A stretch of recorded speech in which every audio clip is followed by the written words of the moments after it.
ये इमेजिन करिए कि बार्सिलोना एक गेम खेल रही है और उनके पोजीशन के पास बॉल है उनके हाफ में ही। और बारसा की पूरी डिफेंस लाइन, चारों के चार डिफेंडर ऑलमोस्ट पिच के बीच में खड़े हैं। और आप ये सोच रहे हैं देखते हुए कि ये लोग कर क्या रहे हैं। एक लॉन्ग बॉल और ख़त्म, इनका पूरा डिफेंस खुल जाएगा। ये तो ऐसा लग रहा है कि इनका डिफेंस टूटा हुआ हो।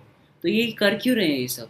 ये कोई पागलपंती नहीं है, ये मॉडर्न फुटबॉल का मोस्ट सोफिस्टिकेटेड टैक्टिकल डिसीजन है। और इस वीडियो के एंड तक आपको इस डिफेंस लाइन में, जहां आपको सिर्फ और सिर्फ केओस दिखता था, एक जीनियस आइडिया छुपा हुआ दिखेगा। बिगिनिंग से स्टार्ट करते हैं कि आखिर डिफेंस लाइन होता क्या है। फुटबॉल में आपके चार डिफेंडर्स ही बनाते हैं डिफेंसिव लाइन, और फिर वो ट्राई करते हैं कि वो लेवल पे रहें अपने, कोई आगे पीछे ना हो। मान लीजिए एक इमेजिनरी हॉरिजॉन्टल लाइन पूरे पिच पे फैली हुई हो, और जहाँ ये लाइन बैठती है ये आपको सब बता देती है कि कोई टीम कैसे डिफेंड कर रही है। एक लो डिफेंसिव लाइन मतलब आपके सारे डिफेंडर्स गोल के बहुत ही पास बैठे हैं और इनके पीछे स्पेस ऑलमोस्ट ना के बराबर ही है, और ये डायरेक्टली अपने गोल को प्रोटेक्ट कर रहे हैं। और बहुत लोगों को लगता है कि ये डिफेंडिंग ही सबसे अच्छी डिफेंडिंग मानी जाती है। एक हाई डिफेंसिव लाइन मतलब आपके सारे डिफेंडर्स ऑलमोस्ट हाफ लाइन की तरफ आगे हैं और उनके पीछे स्पेस बहुत ज़्यादा। और हाँ, एक लॉन्ग बॉल और आप ट्रबल में पड़ जाओगे। तो आखिर कोई टीम, खास करके बार्सिलोना, ये हाईलाइन खेलना क्यों चुनेगी? इसके तीन रीजंस हैं और ये तीनों ही बहुत इंटरेस्टिंग है। Reason one, compressing space. जब आपकी डिफेंस लाइन आगे होती है तो आप ट्राई करते हो कि आप पूरी पिच को एक छोटे से एरिया में कंप्रेस कर दो। आपके डिफेंडर्स भी आगे चढ़े हुए होते हैं, फॉरवर्ड्स तो बहुत ही आगे होते हैं। तो आपके बैक लाइन और फ्रंट लाइन के बीच में मुश्किल से 30 और 35 मीटर का डिफरेंस होता होगा। आप सोचो कि ओपोजिशन का क्या हाल होता होगा। उन्हें खेलने की जगह ही नहीं मिलती है। जब भी कोई प्लेयर उनका रिसीव करता है तो अपने पास बार्सिलोना का प्लेयर देखता है। उनके पास टर्न करने का टाइम नहीं होता, सोचने का टाइम नहीं होता, ये तक का टाइम नहीं होता कि वो अगले मूव क्या चलने वाले हैं, कहाँ पास करने वाले हैं। फुटबॉल कोचेस इसे कॉम्पैक्टनेस कहते हैं, जो कि एक मॉडर्न प्रिंसिपल है इस फुटबॉल का।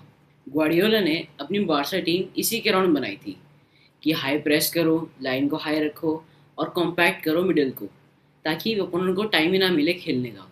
रीज़न टू, अगर आपने हमारी ऑफसाइड वाली वीडियो देखी होगी, जो कि अगर आपने नहीं देखी है तो मैं यहाँ लिंक कर दूंगा, तो आप देख लेना जल्दी से। जब आपकी डिफेंसिव लाइन हाई होती है तो आप ऑफसाइड रूल को अपना वेपन की तरह इस्तेमाल कर रहे होते हो। अगर वो पोजीशन ओवर द टॉप खेलने की ट्राई करता है बॉल को, एक थ्रू बॉल जो कि उनके स्ट्राइकर को फाइंड करने के लिए होती है, बट क्योंकि आप पे डिफेंडर्स इतने ज़्यादा ऊपर हैं तो जो स्ट्राइकर रन बना रहा होता है वो ऑलरेडी ऑफसाइड हो जाता है, इवन बॉल के आने से पहले ही। ये high defensive line offside rule को एक एक्टिव ट्रैप बना देती है। डिफेंडर्स बिल्कुल राइट मोमेंट पे स्टेप अप करते हैं और सडनली जो अटैकर होता है, जो रन बना रहा होता है, वो ऑफसाइड हो जाता है। लेकिन इसे करने के लिए बिल्कुल परफेक्ट कोऑर्डिनेशन और टाइमिंग की ज़रूरत होती है।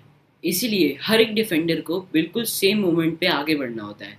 अगर कोई लेट हो जाए तो स्पेस बन जाती है, अगर कोई जल्दी चला जाए तो अटैकर ऑन साइड पे हो जाता है। इसीलिए बार्सिलोना घंटों घंटों अपनी डिफेंसिव लाइन पे ट्रेन कर रही होती है ताकि वो सिंगल यूनिट में मूव कर सके। रीज़न थ्री, और ये उस बारे में है जब बार्सिलोना अपनी बॉल लूज़ करती है। जब आप फुटबॉल में बॉल लूज़ करते हो तो आपके पास एक डिसीजन होता है, टू चेज इट इमीडिएटली, और इसी चीज़ को हम कहते हैं काउंटर प्रेसिंग, और to fall back and reorganise. Barcelona हमेशा चूज़ करती है इमीडिएटली प्रेस करना। But here is the thing, अगर आपकी डिफेंस लाइन लो है और आप ball higher up the pitch lose करते हो और आपके सारे डिफेंडर्स एक दूसरे से बहुत ही दूर हैं, तो इसी वजह से वो इफेक्टिवली प्रेस नहीं कर पाएंगे। पर अगर आपकी डिफेंस लाइन हाई है तो आपकी पूरी टीम कॉम्पैक्ट होगी, और अगर आप बॉल छिनवा भी देते हो तो आपके सारे प्लेयर्स एक दूसरे से मुश्किल से 5 से 10 मीटर दूर होंगे, तो आप अपोनेंट के सोचने से पहले ही बॉल जल्दी रिकवर कर सकते हो। हाईलाइन सिर्फ डिफेंड नहीं करती, वो एनेबल करती है प्रेसिंग सिस्टम को, जो कि फाउंडेशन है बार्सिलोना के स्टाइल का। मैंने आपको कहा तो कि ये जीनियस है, और है भी, लेकिन मैं आपको झूठ बोल रहा हूँ अगर मैंने आपको ये चीज़ नहीं बताई कि इसमें कोई रिस्क नहीं है, और इसमें बहुत बड़ा रिस्क है। हाईलाइन का एक बहुत बड़ा एनिमी है एक मोमेंट जहाँ सब कोलैप्स कर जाता है। Fast striker, a perfectly timed through ball, and the defender who steps late. अगर इनमें से कोई भी चीज़ सेम मोमेंट पे होती है तो वो स्ट्राइकर खाली होता है, उसके सामने बस कीपर होता है और नेट होता है, और तब तो सिर्फ स्पेस, पेस और स्किल होती है स्ट्राइकर की, कोई कवर अप डिफेंडर नहीं होता। बार्सिलोना इसके लिए कई बार पनिश भी हुई है, जब डॉर्टमंड ने उनके अगेंस्ट सेकेंड लेग में 3 गोल स्कोर करे थे, प्योरली बेस्ड ऑन पेस। जब टीम्स के पास फास्ट स्ट्राइकर होते हैं तो उन्हें सिर्फ रनिंग बिहाइंड मारनी होती है। Highline against speed is a gamble. तो इसे खेलना ही क्यों? इसका ऑल्टरनेटिव चुनो। सिट बैक करो, डिफेंड करो डीप, अपोनेंट्स को मौका दो रन बनाने का, उन्हें खेलने दो अपना गेम। लेकिन ये बार्सिलोना के बिली सिस्टम के अपोजिट जाता है। उनके लिए रिस्क लेना वर्थ इट है, क्योंकि जो इसका अल्टरनेटिव स्टाइल है वो बार्सिलोना का स्टाइल नहीं है। तो अब जब अगली बार आप बार्सिलोना और उनके डिफेंडर्स को रॉन्ग हाफ पे खड़े हुए देखोगे, तो आपको पता चलेगा कि ये मिस्टेक नहीं, एक फिलॉसफी है। ये एक स्टेटमेंट है जो कि कहती है, we believe in controlling the space, not protecting it. We believe you trapping in the offside system, not chasing you down. We believe in winning the ball back in 5 seconds, not hoping and praying. और हाँ, कभी कभी ये plan backfire कर जाता है, लेकिन यही तो है एक्स्ट्रा ऑर्डिनरी बार्सिलोना। इनका हर एक मैच एक नाइफ की एज पे खेला जाता है, and that is the Barcelona's highline. अब मैं आपसे एक क्वेश्चन पूछना चाहता हूँ।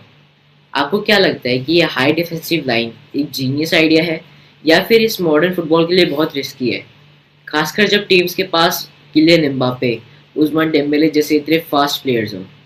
कमेंट्स में बताना, मैं जेन्युइनली जानना चाहता हूँ आप सबसे।